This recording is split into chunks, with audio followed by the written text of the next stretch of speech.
Follow all Moasers news on his website, www.moasers.com. And on his Facebook Moasers and Instagram Moasers13 page 2. For daily exclusive publications.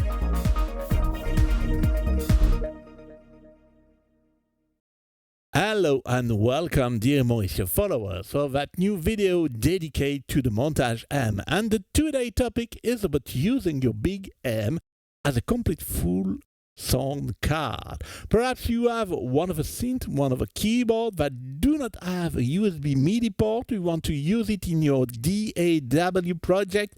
You can use your Montage M to record it in MIDI.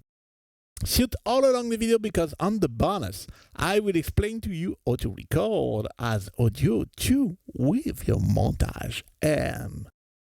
If you do not want to miss my other video, please click on subscribe and click on the bell. If you like that video content, please click on like.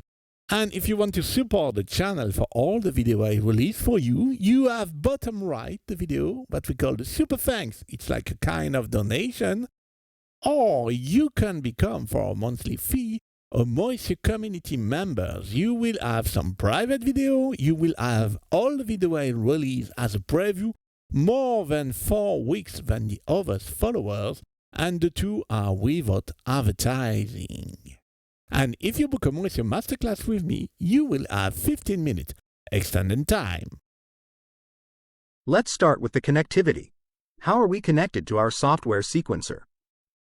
For me, this is Cubase 14 Pro. We'll go to the Montage M in Utility, then Settings, and MIDI I/O. This is where we make sure we're connected to USB. With the Montage M, we'll be connected to Cubase by USB. Our synthesizer, keyboard or rack that doesn't have USB port, in my example a keyboard, is connected through the 5-pin DIN MIDI in and out sockets that you'll connect to the Montage M rear. For MIDI settings, you don't need to do anything here. The difference with the Mod X Plus, for which I've already made a video on this topic, is that the first Montage generation and Mod X Plus had multi-channel recording and stereo recording projects template ready to work. They have been implemented through Mod X Connect or Montage Connect, Yamaha free softwares. I made myself the one shown here and recorded it as a template. If you didn't have a recorded template, in this video, which is going to be a little longer, we're going to configure everything from scratch. This can also be useful. If you don't use Cubase, you'll see the basic idea.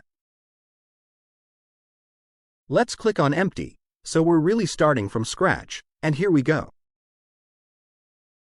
You have to choose a working directory. And here, I have an empty project.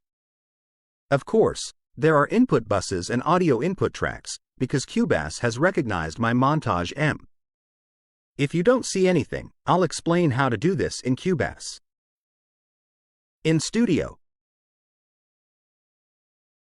Setup, let's start by looking at the MIDI ports. We'll make sure that all the Montage M ports are visible. We've got 4 MIDI ports for the Montage M, which is why also, I'm making a video that's different from the one for the Mod X Plus, because we've got an extra port. Port 1 is what you play from your keyboard, the notes, the controller that you move. I remind you, there's no sound in MIDI, it's electronic informations that goes to the sequencer software, so this is port 1 in and out, it's activated. Port 2, which is here, is what we call the remote. With my Montage M faders, I can take control of all Cubase audio tracks. For example, I can remotely mix from my Montage M all recorded Cubase tracks when my project is finished. Port 3 is the today video topic. Port 3 takes the MIDI in 5-pin DIN signal by USB. It will send it back to Cubase, and when I've recorded in Cubase, I can send this signal back to the MIDI out here, which will go to the MIDI in of the connected keyboard. Finally, the Montage M has a port 4, which on Windows must be disconnected. For Mac, let it activate. It's used by ESP, Expanded SoftSynth plugin. On Windows, it doesn't have to be connected in my example. Make sure you have all this in your MIDI port configuration. Moving on to audio. Audio system. You need to assign the Yamaha Steinberg USB Audio here. You can display the control panel and check that everything is okay, that the Montage M is fully recognized. You should see all the audio buses. We've got the main LR input in QBAS, and you've got all the USB ports up to 30. So 30 plus the first two makes a total of 32 buses coming out of the Montage M. On the output side in QBAS, we have a main LR output, a digital output, and unlike the ModX Plus, we also have USB assignable outputs. Once you've got all this, the basis of your project is well in place. Next, we return to Studio and go to Audio Connection. QBAS has already set up my Montage M buses, which it has recognized as input buses. If you don't have anything, click on Add Bus, and you'll add a bus that you can name. The first is USB main left and right, and you'll write and select main L and R. Then you'll put USB 1 and 2 if you want to make stereo inputs. You can also make mono buses. When you add a bus, you can choose to have it mono or stereo. I won't go into detail here, but we have all the audio input buses of our Montage M configured. Main up to 29 and 30, that's 32 buses. I've stuck with stereo buses. We could make mono buses for a bass sound, a flute sound, instruments that are mono, at your choice and need. At the output, if you have nothing, click on Add Bus. You do the same thing, and you'll add buses. Main LR, Digital LR, Assign LR. Just click, and choose from the list what's available. It's not very complicated to do, and if you have a sequencer software other than QBAS, I think you'll be able to reproduce all of this. If you know your software, you should be fine. There are lots of tracks here because I've got lots of USB inputs buses, but there aren't really any audio tracks for recording in my project and no MIDI tracks. There's a main track, it's an audio main, it's the QBAS main output, it's all I've got in my project at the moment. To create a project with MIDI tracks, in QBAS go to Project, and select Add Track, Add MIDI Track. As I've set up my MIDI ports correctly, I'll be able to choose Montage M1 as input and output to record my Montage M. For each track, I can write its name, if I do them one by one. You can imagine that I'm not going to do all 16 tracks like this, one by one. The basic idea is to create 16 of them, and then name them. I've got my 16 MIDI tracks created, with the right MIDI input channels. We can also create folders and subfolders to organize our MIDI and audio tracks. I won't go into all the details of a complete project. I'm going to add another MIDI track, because right now we've made all the tracks for our Montage M. But we need one other track for the keyboard that I've connected through MIDI. I'm going to add another MIDI track. And then I'm going to assign port 3 as input and output. And then I'm only going to make one, and name it port 3 MIDI as example.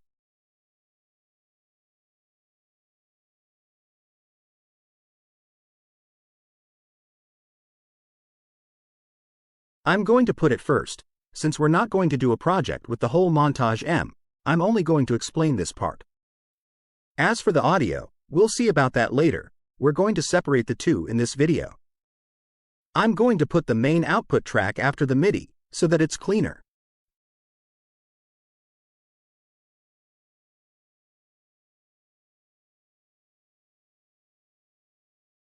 Right now, I'm not playing my Montage M. I'm going to play my MIDI-connected keyboard, in this case the Yamaha CK. Obviously, it has a USB port. I don't have a keyboard that didn't have a USB port, so I'm taking the CK that I've connected in MIDI 5-pin DIN.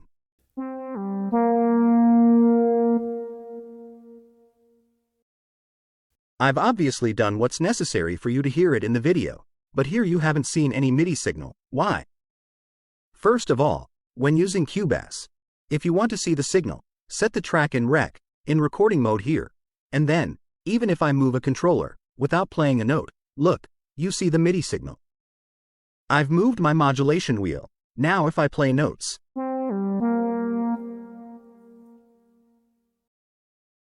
you see the signal is ready, so now I could record in my QBAS project or any other sequencer software, in MIDI.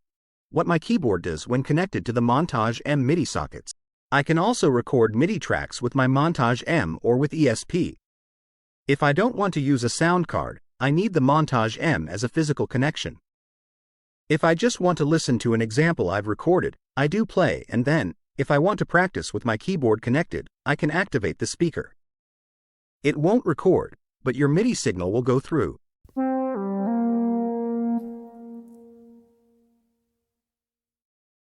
For the MIDI settings, my CK is configured on MIDI channel 1. In Utility MIDI I/O on my Montage M, I'm also on MIDI channel 1.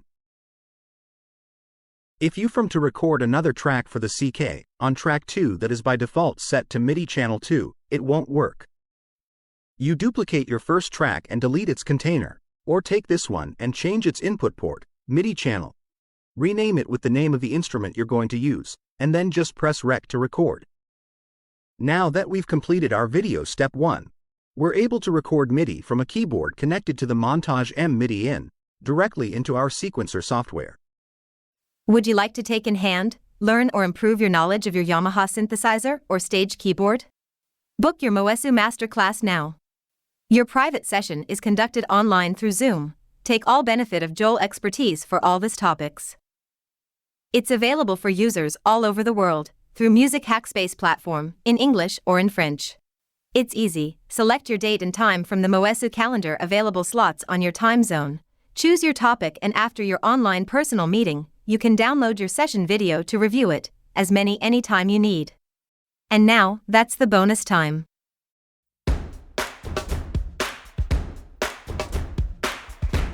For this bonus, let's see how we're going to record the audio. After recording MIDI, we also want to record audio from the keyboard connected to the AD input. You can see it here, my LED is lit, and I've set my gain here too. How did I set it in Utility? In Utility, I went, not to MIDI I/O. I went to Settings, and to Audio I/O as it's a keyboard. I set it to line. If I want to record something else that wasn't MIDI, such as my voice or a guitar, I'd set it to mic.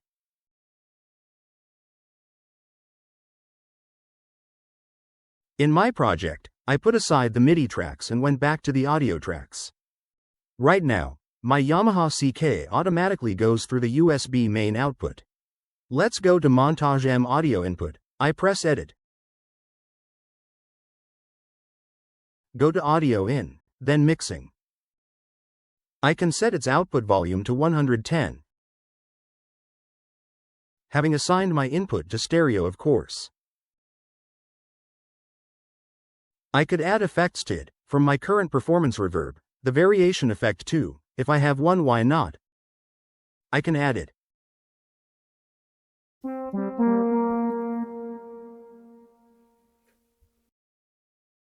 You can see that the AD input goes out of the main LR. In Cubase, you can see that my main LR was a bit hot, a bit too loud. So maybe I need to lower my level a little here. It's something you need to pay attention to. About effects. If it's a keyboard like a DX7, for example, you can add effects not originally available on it. In Cubase, you can see that the audio bus come to the USB main. USB main is the general Montage M output bus, a bit like the LR, left and right output, through USB. So it's mixed with every other parts set to the main LR. It's not necessarily what I want. When I want to make my project, I want to record it on a separate track. For example, I'd like to have it as example on the USB 1.2 bus, or another one. It's up to you. All I have to do is go here, click on Output Select, and in USB Stereo, by default it suggests USB 1.2, then I press Enter. Now look at the signal here, it's happening now, on USB 1.2. However, as you can see on the screen, if I'm on USB 1.2, I no longer have access to the Montage M reverb and variation effects. I remind you that through AD input, you have two effects available on routing at slot level, and you could therefore add effects to your DX7 by this way too. I've routed the AD input audio out to a dedicated Cubase input. Now I need to add the track, and I need to add all the tracks to record everything. Right now, All we have in terms of audio tracks is the main, Cubase main output. How do we do that? As before, we'll go to Project, click on Add Track, and they're set for audio tracks. The output is stereo, so it'll be the main, and by default I've got this. There are two ways to do. Either you leave USB main as the input, don't give it a name, and add 16 tracks in one shot, that's what I usually do, change the name and input buses afterwards. Or, you can add the tracks one after the other, setting the input bus and name individually. I added my audio tracks after the main. If we're a little logical, our main, which is our main output, we'll put it here instead. To keep it simple, and for this video obviously, I'm not going to do everything, in general audio track 1 is the main input bus. You rename it main, and it's often the drums that are recorded on this track. I'll make later a dedicated video for that. For example, track 2, I'm going to call it CK61, because it's my CK, but if you had a DX7, or another keyboard, without a USB port, you'd give it its own name. The track is on USB main on the input bus, so that's where I'd set USB 1 too. Then on this one, for example, I might set it on the USB 3/4 input bus, and so on. Of course, I'm not going to do all 16 tracks in this video. My advice is to put in place all your tracks, set the good input buses and ports, then when you're done, when you've prepared everything, you store it as a template.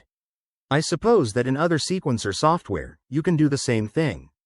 So that afterwards you load this basic template each time you start a new project. I can't see the audio signal if I activate the speaker. I can see that my audio signal is coming through fine. When I'm ready to record, I switch to Rec.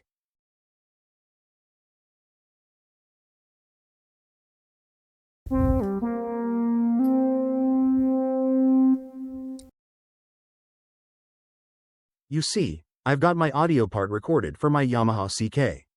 In this video, we have seen how to start from scratch, how to create everything we needed, to use our Montage M like a sound card. We were able to use the MIDI in and MIDI out inputs with port 3 to record any MIDI instrument. We prepared all the MIDI and audio tracks for using with the Montage M2. This is video ending. I hope you have liked it. I hope you have find it interesting.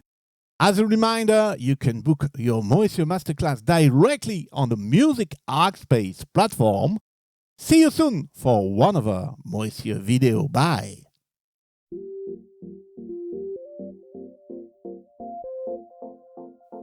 Would you like to discover, learn, or improve your knowledge of your Yamaha synthesizer or stage keyboard? Book your Moesers Masterclass now. Your private session is conducted online through Zoom. Take all benefit of Moeser's expertise, Yamaha synthesizers and stage keyboard specialist and consultant for Yamaha Music Europe and France. As member of International Yamaha Tech Talk live team, Music Hackspace instructor and host of the Camelot Pro Sessions, Joel take care of your experience level. Whether you're a beginner or a skilled user, get the most out of your Yamaha synthesizer, stage keyboard, John Mayla's software suite or Camelot Pro.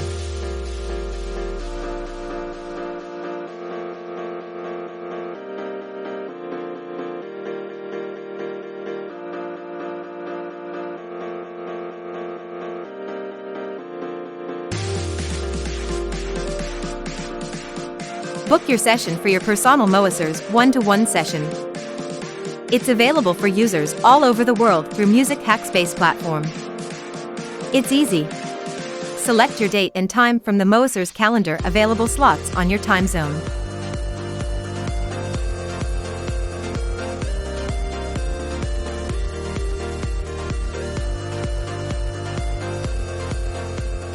Thank you for watching this Moesers video. Do not forget to click on like, subscribe and click on the bell to be informed when a new video is online. Do not hesitate to write a comment or ask a question. See you soon, bye!